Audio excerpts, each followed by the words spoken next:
Hello everyone, welcome to Shivi studyship. आज हम बात करेंगे आर्टिकल 14 के बारे में। जैसे कि आप जानते हैं कि इससे पहले मैं आर्टिकल 12 और 13 को कवर कर चुकी हूँ। उसके बाद हमारे जो आर्टिकल्स की स्टार्टिंग होती है फंडामेंटल राइट्स के अंदर, वो होती है राइट टू इक्वालिटी से, जिसके अंदर कवर होते हैं हमारे आर्टिकल 14 से लेके 18। तो ये हमारा पहला आर्टिकल होगा राइट टू इक्वालिटी का, आर्टिकल 14, जिसमें हम बात करेंगे इक्वालिटी बिफोर लॉ की। ठीक है, पहले जो फंडामेंटल राइट्स बनाए गए तो उसमें पहला जो हमारा फंडामेंटल राइट था वो यही डाल दिया कि सबको समान कर दो, सबको बराबर कर दो। उसके बाद जो बाकी राइट्स है वो डिस्ट्रीब्यूट करेंगे, क्योंकि सबसे पहले सब क्या होने चाहिए, एक प्लेटफॉर्म पर तो आने चाहिए। तो यहाँ पर जो हमारा सबसे पहला जो राइट है वो यही है, आर्टिकल 14, इक्वालिटी बिफोर लॉ। ठीक है, जिसमें हम बात करेंगे इक्वालिटी बिफोर लॉ की, कि सब के सब क्या है, समान है। कानून की नजर में जो लॉ है उसकी नजर में सब क्या है, इक्वल है। आपने जस्टिस लेडी की फोटो देखी होगी, उसमें हमेशा उनकी आंखों पर एक ब्लाइंड फोल्ड होता है।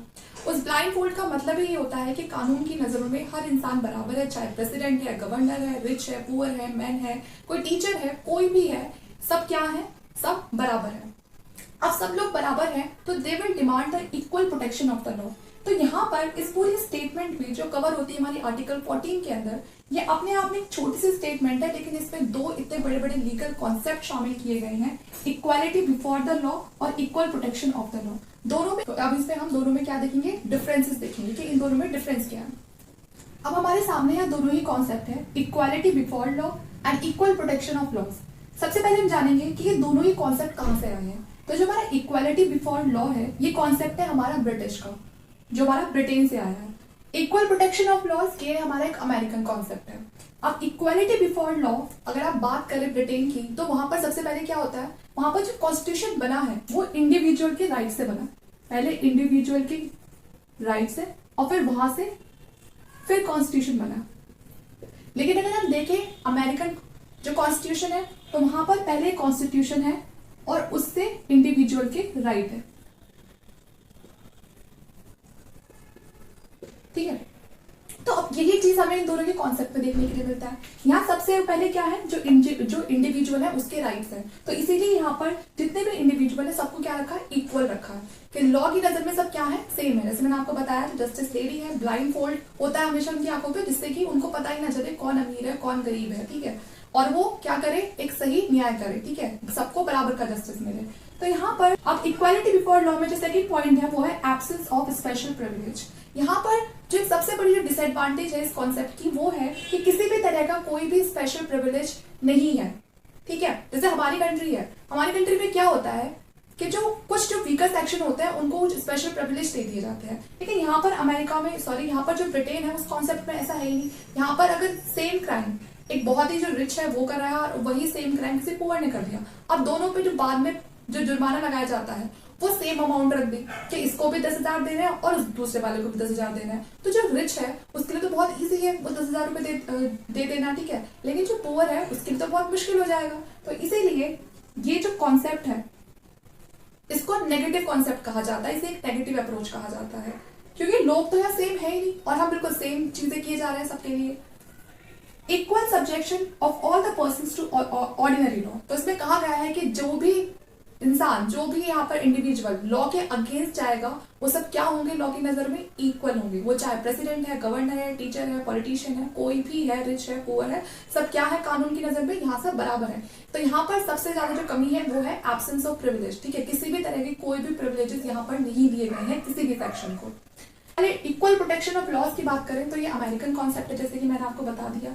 और यहाँ पर कहा है equality of treatment under the equal circumstances. ठीक है, क्या मतलब जो इंसान जैसा है उसके साथ वैसा ही ट्रीटमेंट रखा जाए, कि मान के चलिए कोई रिच है तो उसके लिए वैसा ट्रीटमेंट रखा जाए, कोई गरीब है तो उसको कुछ स्पेशल अगर जो प्रिविलेजेस है या कुछ स्पेशल एडवांटेजेस हैं अगर आप उसको दे देते हो तो उसमें कुछ भी गलत नहीं है। अगर आप लॉजिकल देखें तो उसमें कुछ भी गलत नहीं है। Like should be treated alike, तो इसीलिए क्या है, ये पॉजिटिव अप्रोच बन जाती है। मान के चलिए घर में दो बच्चे हैं, ठीक है, एक बच्चा 10th क्लास में और एक 5th क्लास में है, तो आप दोनों का जो एज डिफरेंस है उसे समझ सकते हैं कि कितना होगा।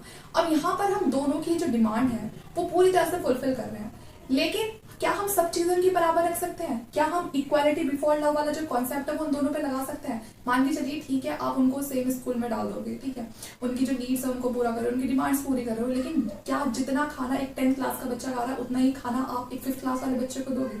या दोनों में जो आप फूड है वो भी इक्वल डिस्ट्रीब्यूट करोगे और वो बिल्कुल उनके लिए इनफ होगा? तो ये जो कॉन्सेप्ट है यहाँ पर ये नेगेटिव हो जाता है, क्योंकि जितना खाना छोटी क्लास का जो बच्चा है वो खाएगा वो 10th क्लास वाले के लिए कम पड़ जाएगा। तो आप समझ सकते हैं कि किस तरह से जो इक्वालिटी बिफोर लॉ है और इक्वल प्रोटेक्शन ऑफ लॉ दोनों में क्या डिफरेंसेस है। तो यहाँ पर किसी भी तरह की अगर किसी को स्पेशल प्रिविलेज दिए जा रहे हैं तो वो गलत नहीं है, अगर आप लॉजिकल सोचे तो वो गलत नहीं है, ठीक है। और हमारे इंडिया में इक्वल प्रोटेक्शन ऑफ लॉज को फॉलो करते हुए कुछ जो वीकर सेक्शन ऑफ सोसाइटी के जो लोग हैं या जो बैकवर्ड हैं उनको स्पेशल प्रिविलेज दिए जाते हैं, ठीक है।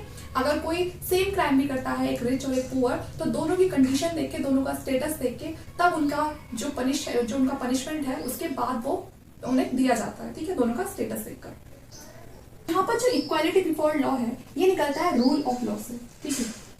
तो कहीं पर आपको ये रूल ऑफ लॉ भी देखने के लिए मिलेगा। तो इक्वालिटी बिफोर लॉ कुछ और नहीं बल्कि रूल ऑफ लॉ है, क्योंकि यहाँ पर किसका रूल है? सिर्फ लॉ का रूल है, ओके। क्योंकि यहाँ पर सिर्फ किसका रूल है? सिर्फ लॉ का रूल है, ठीक है। अब हम इस रूल ऑफ लॉ को देखते हैं, ओके।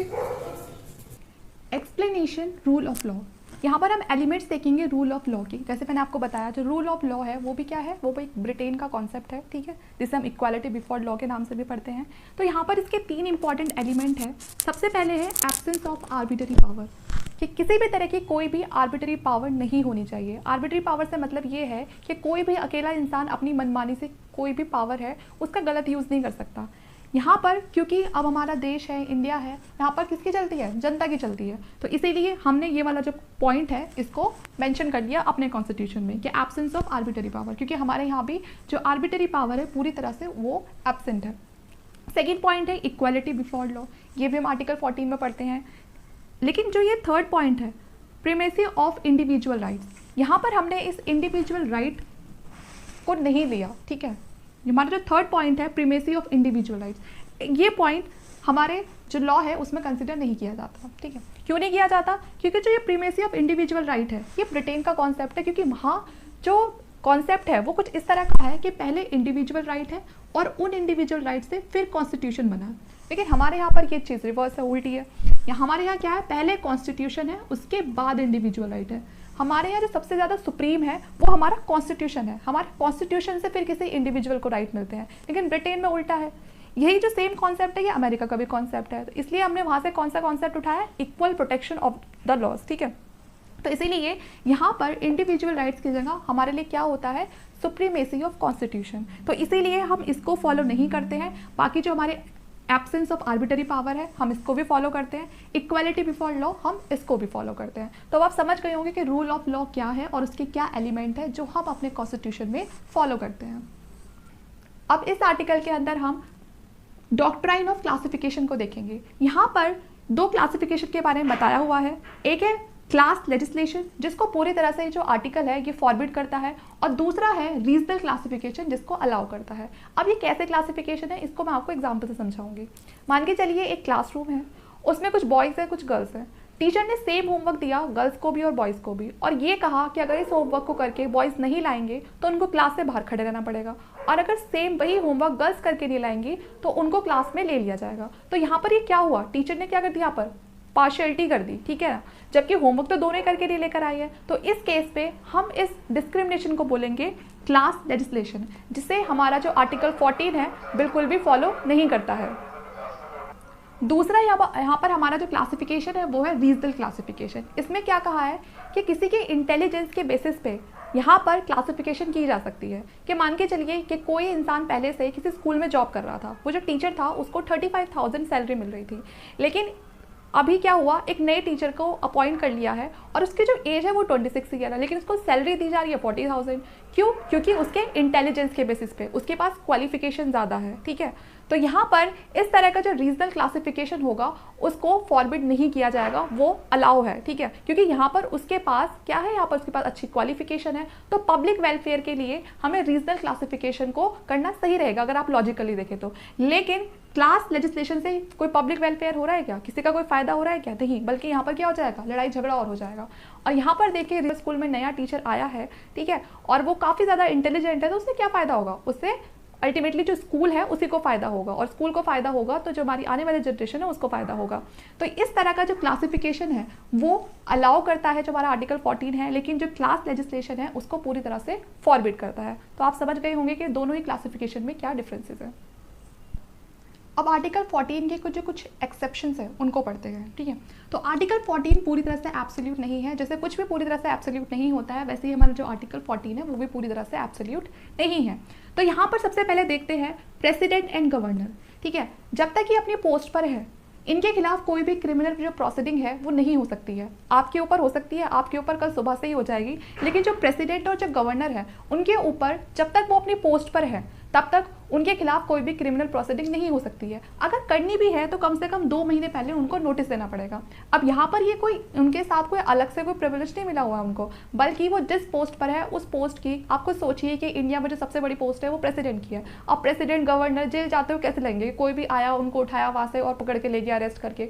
तो वो जो उनकी पोस्ट है, ठीक है ना, उसको मेंटेन करने के लिए, उसकी जो रेस्पेक्ट है उसको मेंटेन करने के लिए जो प्रेसिडेंट और जो गवर्नर है उनको क्या दी हुई है, ये इम्यूनिटी दी हुई है। तो यहाँ पर उस इंसान को जो इम्यूनिटी है उसको नहीं दी हुई है कि जो प्रेसिडेंट और जो गवर्नर है, नहीं, बल्कि वो जिस पोस्ट पर है उस पोस्ट को ये इम्यूनिटी दी हुई है। जैसे ही वो अपनी प्रेसिडेंट या गवर्नर की पोस्ट पर से हट जाएंगे तो वो भी एक कॉमन पीपल की तरह अगले दिन उनको भी उठा के ले जाएंगे और जेल में बंद कर देंगे।